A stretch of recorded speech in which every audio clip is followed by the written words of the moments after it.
Most people are at least passingly familiar with Charles Dickens, the author of the perennial favorite story this time of year, A Christmas Carol. And while we know his work, not everybody knows his role in improving health care in England, especially for children.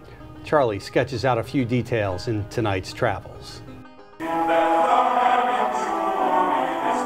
The secular Christmas we celebrate here in the former British colonies is thanks, no doubt, to Mr. Charles Dickens, author of the biggest hit in the English language beside the Bible, A Christmas Carol, written 175 years ago.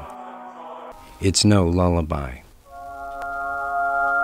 Kids like Tiny Tim were a familiar sight among Queen Victoria's London, and the great Industrial Revolution was not so great for thousands of poor children caught up in its machinery. Dickens was keenly aware of the suffering of the Queen's subjects, and his carol is a strident protest against those conditions. As a writer, he'd have to be proud that his creation comes to life each Christmas, almost 2 centuries later. But I'm sure he'd be far more proud of the other great mark he left in London, for it was Dickens and his writing, pamphleteering, and speeches that moved the Queen's government to establish the first children's hospital in England.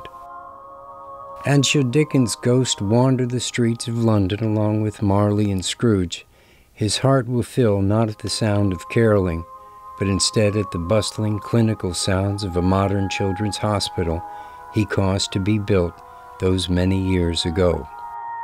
That is a legacy worth the name. Charles Paparella, WBOC News.